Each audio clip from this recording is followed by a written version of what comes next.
Hello friends, स्वागत है आपका हमारे YouTube channel Rahul G S school पे। दोस्तों, आज हम बात करेंगे उस ऐतिहासिक निर्णय का जो संकट के समय लिया गया था, जिसका असर पूरे दुनिया पर पड़ा, या कहें कि जिसने पूरा मैप ही बदल दिया।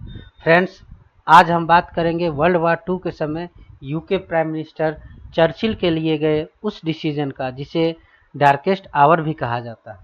इस पे एक मूवी भी बनी हुई है, नेटफ्लिक्स पे और अमेजन पे है, वो आप देख सकते हैं। इस लेक्चर के बाद अगर किसी के पास एक्सेस हो तो मूवी देखें, और तब वो मूवी को आप समझने की कोशिश करें, तब आप अपने आप को उस जगह पाएंगे। इस लेक्चर के बाद आप पूरा विजुअलाइज कर पाएंगे कि वर्ल्ड वार टू में क्या चल रहा है और क्या दिख रहा है। तो आज हम चर्चिल के लिए गए उस फैसले को देखेंगे जिसने पूरा इतिहास बदल दिया, वर्ल्ड का मैप बदल दिया।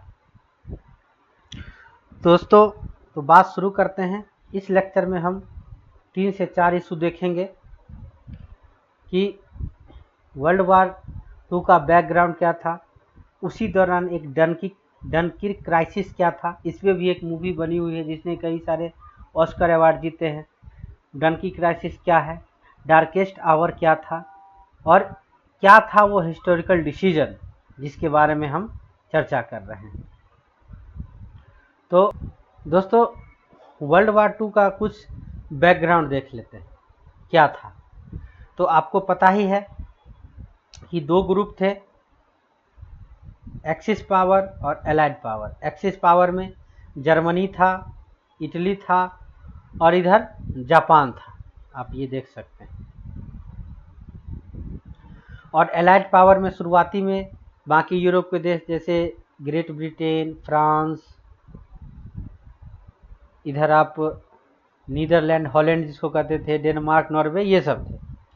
तो जनरली होता क्या है कि जो हिटलर शुरुआत करता है, जब वह मार्च 1939 के आसपास चेकोस्लोवाकिया को पूरा तरह से तोड़ के लगभग 70% हिस्से पे कब्जा कर लेता है। और साथ साथ बता दूं, उस समय इंग्लैंड का जो पार्लियामेंट था उसका क्या पोजीशन था, क्योंकि दोनों लिंक है, दोनों पे आधारित ये लेक्चर होगा। तो पार्लियामेंट में कंजर्वेटिव पार्टी की सरकार थी, नेविल चैम्बरलिन जो वहाँ का पीएम था, ठीक है। और उसने हिटलर से बहुत सारे मुलाकात किए। हिटलर ने चेकोस्लोवाकिया को मार्च 1939 में तहस नहस किया। फिर 1 सितंबर 1939 को पोलैंड पे हमला किया रसिया के साथ मिलके। यहाँ तक चैम्बरलिन का जो हिटलर के प्रति रवैया था वो अपीजमेंट का था, मतलब वो वार नहीं चाहता था। बार बार यह कह के रह जाता था कि जर्मनी का ये लास्ट अटैक है, इसके बाद वो नहीं करेगा, क्योंकि वर्ल्ड वार फर्स्ट में जर्मनी के साथ बहुत नाइंसाफ़ी हुआ है, ये उसका राष्ट्रवाद बोल रहा है। तो यहाँ तक अपीजमेंट की नीति चलती रही, और चैम्बरलिन के खिलाफ उसी के पार्टी में विद्रोह शुरू हो गया था कि ये जर्मनी को कुछ नहीं बोल रहा है, ये अपीजमेंट की नीति अपना रहा है। फिर क्या होता है, अप्रैल 1940 में नॉर्वे और डेनमार्क को, यहाँ नॉर्वे है, ये डेनमार्क को, ये बहुत ही क्रिटिकल पोजीशन था, इसको जीत लेता है। और जर्मनी इसको जीत के ब्रिटेन के अटलांटिक ओशन में जो सप्लाई चेन है उसको बाधा उत्पन्न करना शुरू कर देता है। इसी से प्रभावित होकर चैम्बरलिन के खिलाफ विद्रोह हुआ और चैम्बरलिन को हटा के वहाँ का नया प्राइम मिनिस्टर, जिसे कहते हैं चर्चिल, बना। यहाँ तक आप समझ गए हैं कि चैम्बरलिन हट चुका है, चर्चिल आ चुका है। अब इसी में बात करते हैं। मई 1940 में चर्चिल बन चुका है प्रधानमंत्री, जिसके बारे में चर्चा करेंगे। जर्मनी ने हॉलैंड पे कब्जा कर लिया है, बेल्जियम पे कब्जा कर लिया और फ्रांस पे अटैक कर दिया। तो हम पहले मैप देख लेते हैं कि 1940 के मई में क्या स्थिति था यूरोप का, तब आप चर्चिल के उस डिसीजन का समझ सकेंगे कि उसने क्या हार्ड डिसीजन लिया है। ये जितना जो रेड या पिंक कलर का है ये सारा जर्मनी के प्रभाव में है। ये डीप रेड जो है, पिंक, ये जर्मनी जीत चुका है, और बाकी जो हल्का पिंक है ये इसके प्रभाव में है। रसिया से इसकी संधि हो चुकी थी, मतलब पूरा यूरोप में सिर्फ स्विट्जरलैंड और स्वीडन बचे हैं, क्योंकि दोनों मतलब कर सकते थे न्यूट्रल कंट्री थे, दोनों पे अटैक नहीं हुआ था। अकेला बच जाता है ग्रेट ब्रिटेन। फ्रांस मई 1940 में लड़ रहा है जर्मनी के साथ, लेकिन कभी भी इसकी हार हो सकती है। तो ये कंडीशन है। ब्रिटेन अकेला है पूरा यूरोप में, अमेरिका यूरोप वॉर में नहीं आया है क्योंकि उसने कसम खा रखी थी प्रथम वर्ल्ड वॉर के बाद कि मैं अब यूरोप के झगड़े में नहीं पड़ूंगा। तो ग्रेट ब्रिटेन अकेला पड़ा हुआ है। यहाँ का नया प्राइम मिनिस्टर बनता है विंस्टन चर्चिल, चैम्बरलेन को हटा के। स्थिति समझ लीजिए, फ्रांस लड़ रहा है, कभी भी उसकी हार हो सकती है, बाकी पूरे यूरोप पे जर्मनी का कब्जा। अब हम देख लेते हैं यहाँ से मई 1940 हॉलैंड गिर चुका है, बेल्जियम गिर चुका है, फ्रांस लड़ रहा है। अब यहाँ पे आपको बता देते हैं, ये है विंस्टन चर्चिल। बहुत ही ये इंटरेस्टिंग लेक्चर होने जा रहा है। आप विजुअलाइज अपने आप को कर पाएंगे, वर्ल्ड वॉर के उस कंडीशन में अपने आप को रख पाएंगे और क्या डिसीजन लिया गया था इसको समझ पाएंगे। ये है चर्चिल, ये है उस समय के प्राइम मिनिस्टर, देख सकते हैं कंजर्वेटिव पार्टी के चैम्बरलेन।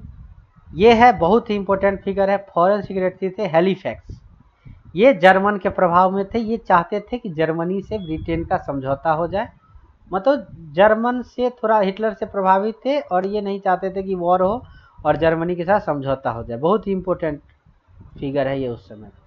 ये है इटली, जो कि चर्चिल के बाद पीएम बनेंगे, और ये है जॉर्ज 6 जो किंग थे उस समय ब्रिटेन के, वो। तो चर्चिल प्राइम मिनिस्टर बनता है और एक कमेटी गठित होती है, वार कमेटी, जिसमें ये सारे मेंबर होते हैं। ठीक है, सबसे पहले इसको प्रधानमंत्री बनने का बात हुआ था, लेकिन ये नहीं बना था। इसको सपोर्ट ये जॉर्ज भी कर रहे थे। इटली तो विपक्ष का था, लेकिन इसको भी वॉर कमेटी में रखा गया था। चर्चिल का इमेज कोई अच्छा था नहीं, भारतीयों के नज़र में देखे तो ये बहुत घटिया आदमी था। बहुत सारे भारत पे एट्रोसिटी में इसका हाथ था। अरब का जो अभी इशू है इजराइल फलिस्तीन का, उसका मास्टरमाइंड भी इसे कहा जाता है। तो ये एक उग्र राष्ट्रवाद से भरा इंसान था और ये हमेशा शराब पीता था, सिगार हाथ में रहता था, सैनिक में रह चुका था। तो ये वॉर को कैसे लड़ा जाता है उसके टैक्टिक्स सारे जानता था। तो ये कैबिनेट बनती है, उसमें चर्चिल, ये चैम्बरलेन भी रहते हैं, इटली भी रहते हैं और जॉर्ज हैलिफैक्स भी रहते हैं। अब मैप में आपको दिखाया पूरा जर्मनी का कब्जा है, इटली भी जर्मनी के साथ है। तो जॉर्ज हैलिफैक्स जो है एक समझौता लाते हैं चर्चिल के पास कि आप जर्मनी से एक समझौता कर लीजिए। समझौता करने का मतलब जर्मनी जो है ब्रिटेन के साथ समझौता करेगा और ब्रिटेन पे अटैक नहीं करेगा। ये जॉर्ज हैलिफैक्स का कहना था कि जो जर्मनी से प्रभावित था। सारे मेंबर एग्री थे क्योंकि सबको लग रहा था कि फ्रांस कभी भी गिर सकता है। और अंततः मिड जून के आसपास 1940 में फ्रांस हार जाता है, फ्रांस सरेंडर कर देता है। उसके बाद चर्चिल पे और प्रेशर डालता है कि अब आप जर्मनी से समझौता कर लीजिए, नहीं तो बहुत सारा तबाही होगा। बार बार हिटलर धमकी दे रहा था पूरा ब्रिटेन को तबाह करने का, और एक प्रेशर टैक्टिक्स भी अपना रहा था। दूसरा इटली के थ्रू समझौते के लिए भी करवा रहा था। वो चाह रहा था कि ब्रिटेन से समझौता हो जाए तो वो खुल के रसिया पे अटैक करे। हालांकि रसिया के साथ उसका समझौता था, लेकिन वह कम्युनिस्ट का पूरा विरोधी था, तो वो आगे चल के रसिया के साथ वार करता ही करता। तो वो चाहता था ब्रिटेन से समझौता हो जाए ताकि वो रसिया पे अटैक करे। इधर चर्चिल पे बहुत सारा प्रेशर है, लेकिन वह शुरू से ही कह रहा था, जिस समय चेकोस्लोवाकिया का पतन हुआ था उसी समय से हिटलर का विरोधी था। बार बार मना कर रहा था कि हमें समझौता हिटलर से नहीं करना, अपीजमेंट नहीं करना है। इवन जॉर्ज 6 जो किंग थे वो भी चाहते थे चर्चिल समझौता के, लेकिन उस समय ये आदमी डटा रहा और एक शानदार भाषण दिया अपने कैबिनेट में, जिसमें इसने कहा कि हम जर्मनी से युद्ध करेंगे, हार नहीं मानेंगे, आकाश हो, पताल हो, समुद्र हो, हर एक जगह जर्मनी से लड़ेंगे। मतलब यह डटा रहा इतना बड़ा प्रेशर होने के बावजूद। और इसी समय एक डनकिर्क क्राइसिस भी आया था। डनकिर्क क्राइसिस क्या है कि जैसे बताया कि जो जर्मनी ने फ्रांस पे अटैक किया था, तो नीदरलैंड के थ्रू अटैक किया, तो फ्रांस में जितना ब्रिटेन और फ्रांस के सैनिक थे वो डनकिर्क में आके एक जो पोर्ट है यहाँ पे फंस गया था। इस पर भी एक मूवी बनी हुई है, उसमें देखिएगा आप। ये डनकिर्क है, इसमें लगभग 3.5 लाख सैनिक जो है फंस चुके थे, जो कि उस समय ब्रिटेन के पूरे सैनिक का 1/3 था। तो आप समझ सकते हैं कि चारों, जब जर्मनी यहाँ से अटैक करती है नीदरलैंड के थ्रू, तो ये डेनमार्क का डनकिर्क का क्षेत्र है, इधर से इधर से इधर से अटैक करते करते एक होता है, एक एरिया में इसके सैनिक को कंसंट्रेटेड करती चलती है, और इधर पूरा इंग्लिश चैनल है, मतलब 3.5 लाख सैनिक जो है फंसे हुए थे। उसी समय चर्चिल एक डिसीजन लेता है, ये कैलेसिस में इसके 4000 सैनिक थे, उसको कहता है मोबिलाइज करने के लिए, जो एक टफ डिसीजन था क्योंकि सारे सैनिक का जान खतरे में था, क्योंकि यहाँ पूरा जर्मनी स्ट्रांग हो चुका था। तो इसको मोबिलाइज करवाता है, यहाँ पे जर्मनी का ध्यान भटकता है। उसी बीच ये देश में अपील करता है, और इंग्लैंड से बहुत सारे पर्सनल बोट, छोटे छोटे शिप जो थे वे सारे आते हैं, और यहाँ से लगभग 3.5 लाख में से 3 लाख सैनिकों का इवैक्यूएशन करवाता है, जिसका पूरा श्रेय चर्चिल को जाता है।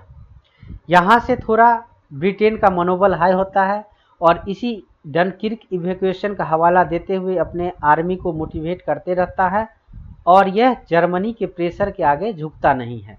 हेलिफिक्स बार बार प्रेशर डाल रहे थे, इटली प्रेशर डाल रहे थे, चैम्बरलिन प्रेशर डाल रहे थे, जॉर्ज 6 जो ये प्रेशर डाल रहे थे, लेकिन ये झुका नहीं। तो इसी डिसीजन को डार्केस्ट आवर कहा जाता है, कि जब पूरा कैबिनेट अगर आपके खिलाफ हो कि डिसीजन लेना है कि हाँ जर्मनी के साथ समझौता, क्योंकि वो उस समय बहुत ही आसान रास्ता था, लेकिन ये बंदा टफ रास्ता चुनता है, बोलता नहीं जर्मनी से हम लड़ेंगे, क्योंकि इसका कहना था कि जर्मनी से अगर आप समझौता करते हैं तो ये एक समझौता नहीं, एक सरेंडर होगा। एक ब्रिटेन का 5000 साल का इतिहास रहा है, यह एक महान देश रहा है। जर्मनी से समझौता करने का मतलब है कि आप अपने पूरे सैनिक को खो देंगे। ब्रिटेन के जो 2 मेन स्ट्रेटजिक पॉइंट है, सुएज कैनाल और यहाँ जिब्राल्टर, इस पे जर्मनी अपना कब्जा मांगेगा। आपका जो सैन्य है, लंदन का, यूके का जो सैनिक है उसको ये तबाह करेगा, उसके सैन्य ताकत को तबाह करेगा, और पूरा अपना एक, उस समय ब्रिटेन में एक मोस्ले था जो कि पूरा फॉलोवर था, पूरे 100% दिल से फॉलो करता था हिटलर को, और वो चर्चिल ने कहा कि मोस्ले को जर्मनी यहाँ यूके में बैठाएगा, जो कि एक पिट्ठू सरकार होगी। इस तरह से हम लोग पूरे अपने आप को सरेंडर कर देंगे हिटलर के पास। तो चर्चिल झुका नहीं, उसने निर्णय लिया कि हम लोग युद्ध जारी रखेंगे। ये बार बार कॉल करता रहा रूजवेल्ट को, अमेरिका के प्रेसिडेंट को, कि आप प्लीज़ हेल्प कीजिए, युद्ध में आइए, लेकिन रूजवेल्ट हिला नहीं। बंदा अकेला पूरा हिम्मत लेके, जर्मनी उस समय पूरा स्ट्रांग था, फिर भी वो उससे युद्ध करने को तैयार हुआ। और इसी का नतीजा है, इसने जब हिम्मत किया तो उधर जर्मनी ने 2 गलती कर दी। जर्मनी ने गलती किया कि एक रसिया पर अटैक कर दिया जबकि उसके साथ संधि हो रखी थी, और दूसरा उसने यूएसए के साथ वॉर छेड़ दिया। यूएसए जो कि पर्ल हार्बर, जापान ने जब पर्ल हार्बर पर दिसंबर 1941 में अटैक किया था, तो यूएसए यूरोप के वॉर में नहीं आके सिर्फ जापान से लड़ रहा था, लेकिन हिटलर ने गलती कर दी कि यूएसए से वॉर शुरू कर दिया। अब जब एक साथ हिटलर, यूएसएसआर, यूएसए और ब्रिटेन से उसका युद्ध शुरू हुआ, यहाँ से हिटलर का फॉल शुरू हुआ, और आगे चल के हम लोग ने देखा है कि कैसे हिटलर की हार हुई, एक्सिस पावर तबाह हुआ। अप्रैल 1945 में जर्मनी सरेंडर करता है, अगस्त 1945 में जापान सरेंडर करता है, 1939 में ही 1944 में ही इटली सरेंडर कर चुका था। तो इस तरह से एक्सिस पावर की हार होती है और वर्ल्ड वॉर 2 का अंत होता है। देख सकते हैं कैसे वहाँ घोषणा होता है। तो इस तरह वर्ल्ड वॉर खत्म होता है, और एक बंदा चर्चिल जो अडिग रहा अपने निर्णय पर कि नहीं, हमें हिटलर से युद्ध करना ही करना है। तो इस तरह हम देखते हैं कि एक डिसीजन कैसे वर्ल्ड मैप को बदल दिया। आप सोच सकते हैं कि अगर ब्रिटेन उस समय सरेंडर कर देता, समझौता कर लेता, तो आज वर्ल्ड का मैप क्या होता, दुनिया कहाँ से कहाँ रहती। तो इसी कारण इसको डार्केस्ट आवर कहा जाता है। उस निर्णय को बहुत ही डिफिकल्ट निर्णय कहा जाता है जो चर्चिल ने लिया था। बहुत ही प्रेशर के समय उसके पास आसान रास्ता भी था समझौता कर लेने का, लेकिन उसने किया नहीं और अडिग रहा, हिटलर से युद्ध किया। तो दोस्तों, हमारे भी लाइफ में कभी कभी ऐसे समय आते हैं जब हम टफ निर्णय लेने पड़ते हैं। तो उस समय हमें आसान रास्ता नहीं चुनना चाहिए, जो टफ से टफ हो उसको रास्ता को फॉलो करना चाहिए, क्योंकि शुरुआत में अगर टफ रास्ता आप लेते हैं तो आगे चल के आपका लाइफ आसान होता है। तो इस घटना से हमें यही सीख मिलती है। अब उम्मीद करते हैं कि आप, अगर आपके पास एक्सेस है तो 2 मूवी, डार्केस्ट आवर जो कि नेटफ्लिक्स पे है, अमेजन प्राइम पे भी है, और डनकिर्क मूवी 2017 की है, ये आप ज़रूर देखें। और देखें, अगर इस लेक्चर के बाद अगर आप ये दोनों मूवी देखते हैं तो अपने आप को उस मूवी में आप विजुअलाइज कर पाएंगे कि क्या स्थिति है और क्या हो रहा है। तो उम्मीद करता हूँ आपको ये लेक्चर अच्छा लगा होगा। दोस्तों धन्यवाद। जय हिंद, जय भारत। चैनल को सब्सक्राइब कीजिए, लाइक कीजिए।